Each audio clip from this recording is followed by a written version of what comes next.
여러분 안녕하세요. 롱장입니다. 21일에 정부가 세제 개편안을 발표를 했어요. 이거에 대해서 말씀드리고 싶어서 영상을 켰어요. 최근에 이제 핫 이슈더라고요. 시청하시기 전에 구독하기, 좋아요, 멤버십 부탁드리고요. 멤버십은 매주 토요일 라이브를 진행하고 있습니다. 종부세 주택수 대신 가입 기준 세율도 2019년 수준으로인데 내용을 이미 많은 컨텐츠에서 다루셨더라고요. 제가 기억에 남는 내용, 저도 좀 읽어봤거든요, 자세히. 그런데 제가 기억에 남는 내용은 크게 세 가지예요, 저는 세 가지. 첫 번째, 종부세가 내려가죠. 특히 다주택자 종부세가 내려갑니다. 이거는 팩트인데, 이건 뒤에서 다시 말씀드리겠지만, 요거 아직 된 거 아니에요. 그러니까 두 번째, 법인세가 내려갑니다. 특히 법인세 내용 중에서도 여러분, 원래 법인세는 2억까지는 10%고 2억이 넘어가면 20% 구간이 있는데 이 10% 구간을 5억까지 늘리는 내용이 눈에 확 들어오더라고요.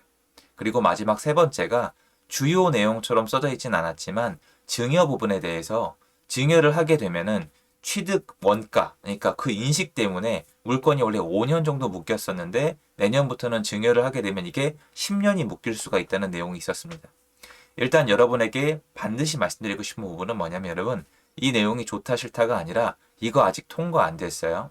현재 야당인 민주당이랑 뭔가 얘기가 돼야 돼요. 국회 통과를 하기 전까지 이거는 여당이 이렇게 하고 싶어요. 사실 이렇게 하고 싶어요 보다는 훨씬 더 공식적이고 힘이 있어요. 왜냐면 여당이 이렇게 정리해서 발표했을 때 야당이 무조건적으로 반대를 하면은 정치적으로 부담감이 있을 수도 있기 때문에 선거나 아니면 여러 가지 기타 등등 정치학적인 영향을 계산을 해야 돼요. 이방 지방선거 결과가 안 좋았잖아요. 야당 입장에서는. 그리고 이제 총선이 다가오죠. 약간 시간이 있다고 예상은 되지만 총선은 어마어마하게 중요해요. 지금 야당의 172석을 보세요, 여러분.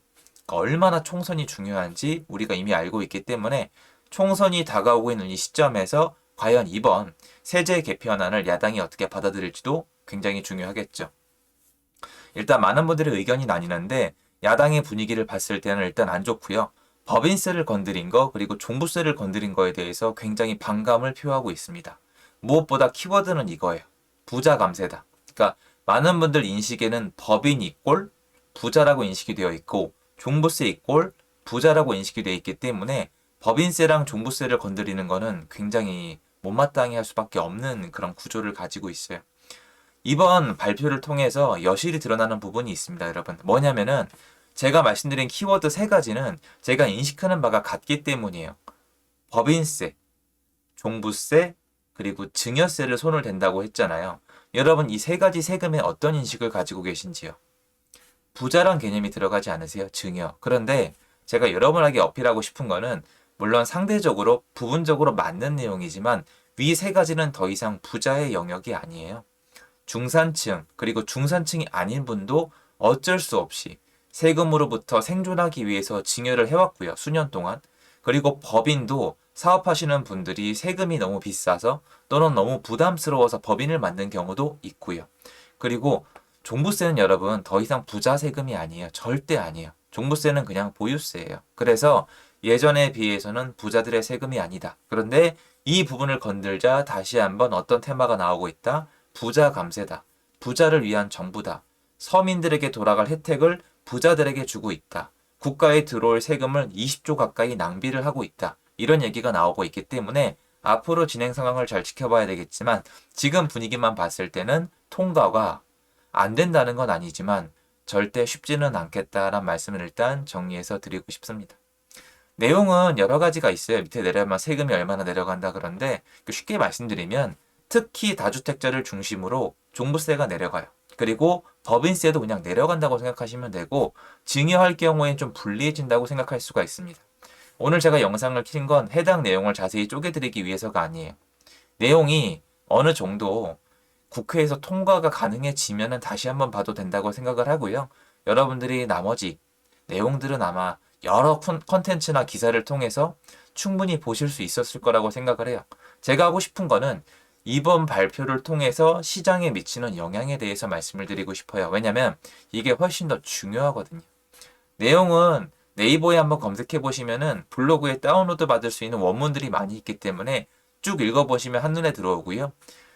유튜브에 검색해 보시면 뉴스에서 주요 내용만 다뤄줬어요. 종부세가 얼마나 내려가는지, 법인세가 얼마나 내려가는지. 근데 여러분, 세금이 실제로 내려가야 효과가 있는 거 아니겠습니까?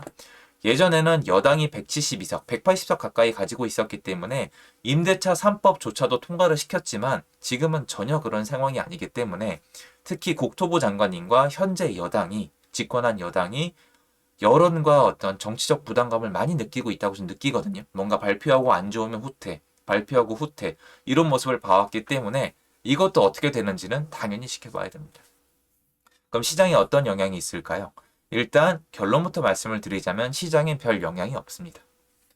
여러 가지 얘기를 들으셨을 거예요. 이제는 똘똘한 한 채가 아니라 똘똘한 두 채, 세 채, 아니면 다주택자의 세상이 왔다. 법인으로 뭔가 해보기에 적절한 세상이 왔다. 증여하기에는 올해가 최고다. 올해 안에 부담부 증여를 해야 된다. 이런 내용들이 저는 예상이 됩니다. 부담부 증여. 증여는 올해 안에 하는 게 좋긴 해요. 이대로 간다면 내년부터 굉장히 부담스러우니까 10년은 너무 길잖아요. 그리고 법인과 그리고 다주택자가 유리해지는 건 맞아요. 그런데 많은 분들이 잊고 계신 게 있는데 지금 시장의 문제는 이게 아니에요. 전혀 아니에요. 또 이거는 또 이게 안 중요한 내용은 아니고 중요한 내용인데 지금 핵심 포인트를 비껴나가고 있죠. 지금 시장에서 중요한 건 뭐냐면은 수요가 없다는 거예요. 살 사람이 없어요. 실제로 실거래가 기준으로 하락한 지역들이 꽤 많이 있습니다. 상승한 지역도 있지만 하락한 지역도 절대 적지 않거든요. 특히 공급이 있는 지역은 힘을 못 써요. 메가리를 못 추고 있는데 이유가 뭐예요? 수요가 없어요. 특히 이미 시장은 공포에 휩싸였어요. 수요자들이 움직일 생각을 못하고 금리 인상과 대출 중지로부터 이어져온 그 분위기가 사람들을 굳게 만들었기 때문에 영향이 없어요. 자, 그런데 지금 만약에 세금을 낮춘다? 예를 들어서 법인 갖다 하면 된다? 법인으로 투자하면 된다? 또는 다주택자들 세금 줄어든다? 이게 과연 이 사람들이 시장에 진입할 수 있도록 도와줄까요? 아니죠. 시장에 진입할 수가 없죠. 취득세가 12.4%인 건 변함이 없기 때문에 어차피 들어가지 못해요. 여러분, 취득세 12.4%를 극복할 수 있는 가장 빠른 방법은 취득세를 낮추거나 시장이 막 활발하게 돌아서 가격이 상승이 예상돼서 12.4%를 내도 돈이 남겠다는 계산이 돼야 돼요. 네, 그게 아직 아니란 말입니다. 또 뭐가 있죠? 세금이 내려간대요. 물론 다주택자들 입장에서는 내려가요. 나쁘지 않다는 얘기입니다. 그런데 이게 그렇다고 다주택자가 늘어나는 것도 아니고, 자, 종부세가 내려간대요. 또는 올라간대요. 근데 지금 물건을 팔고 싶어요. 또는 팔기 싫어요. 그래도 변함이 없죠. 왜? 물건을 받아줄 수요가 없기 때문이에요. 그래서 종부세, 예를 들어서 다주택자 중에서 종부세 때문에 팔라던 분들이 안 팔라고 할 수도 있지만 이게 확정이 안 됐기 때문에 이분도 결정할 때 아리까리 할 거예요. 그리고 내가 종부세가 내려가는 것 때문에 물건을 걷어들인다는 건 어차피 안 팔리던 매물을 걷어들이는 거기 때문에 별 의미가 없다는 뜻이에요. 또한 법인들도 마찬가지예요. 법인세가 바뀌긴 하지만 그렇다고 법인 갖다 새로운 사업에 진입을 하거나 또는 들어갔다가 지금 나오거나 그 결정에 있어서 변화가 있기에는 법인세 변화가 그렇게 크지 않거든요. 정리를 하자면 눈에 봤을 때는 뭔가 세금이 줄어들고 집을 여러 채 갖고 있는 게 유리해지는 방향으로 가는 것 같지만 첫 번째로 이게 될지 안 될지 알 수가 없고요. 두 번째로 당장 시장에 진입할 사람 또는 빠져나올 사람을 결정해 주기에는 좀 약하다는 느낌이 들거든요. 여러분들이 봤을 때는 어떠세요? 저는 제가 봤을 때 지금 당장 시장에 영향을 미치기에는 아직 부족한 부분이 많다는 겁니다. 물론 정부 의견에서는 이렇게 하면은 시장이 좀 더 활성화되거나 세금의 전가가 줄어들고, 그렇죠? 왜냐하면 이게 세금의 전가 때문에 세입자분들이나 다음 매수인들이 어려운 경제 이론이 있으니까 종부세를 낮춰서 정가를 낮추겠다. 이 개념도 있고 법인세를 낮춰서 신규 기업을 늘리거나 투자를 늘리겠다. 이런 개념이 있는 건 알겠어요. 그런데 그렇게 하기에는 시장이 너무 망가져 있어요. 제가 여러 번 말씀드렸잖아요. 시장을 먼저 고쳐야 된다고. 시장이 망가져 있다고. 수요가 이 정도로 없는 거는 집이 필요한 사람들의 기본 수요조차 충족을 못 시키고 있다고. 훗날 부작용이 있을 수 있다고 말씀을 드렸잖아요. 그래서 사람들이 다주택자를 늘리고 전월세를 공급을 해서 전월세 시장을 고치고 그 다음에 매매 시장에서 사고 싶은 사람 사고 팔고 싶은 사람 팔고 이 과정에서 가격이 오르든 내리든 내버려 둘 수 있는 자유시장 경제를 먼저 찾아야 된다고 생각을 합니다. 오늘 발표가 뜻깊고 의미 있고 뭔가 변곡점이 될 수는 있지만 통과도 해야 되고 지금 이런 시장에서 영향을 미치기에는 굉장히 제한적이라고 생각을 합니다. 이게 통과가 된다면 앞으로의 방향성에 집을 이미 많이 가지고 있거나 집을 살 분들의 결정에 어느 정도 영향을 미칠 수가 있겠지만 그게 저는 혁신적일 거라고 생각하고 있지는 않습니다. 그래서 일단 여러분은 이게 통과가 되는지부터 살펴보셔야 되고요. 통과가 된다 하더라도 신규 진입을 할 수 있는 분들의 결정에 큰 영향을 주기에는 아직 약하거든요. 취득세가 그대로이기 때문에. 물론 무주택자인 분들은 이미 이걸 떠나서 이미 결정을 하셨을 거란 말이에요. 그분들이 이것 때문에 결정을 바꿀 것 같진 않은데, 결정을 바꿀 사람은 누구예요? 다주택자인데, 다주택자는 지금 이것 때문에 방향을 바꿀 만큼 여유가 없어요. 그러니까 이게 확정이 났으면 모르겠는데 확정이 된 다음에 결정을 하기에도 지금 굉장히 애매한 상황이거든요. 그래서 이 상황을 전달드리고 싶어서 영상을 켰습니다. 도움되었으면 좋겠고요. 제 영상은 여기까지입니다. 감사합니다.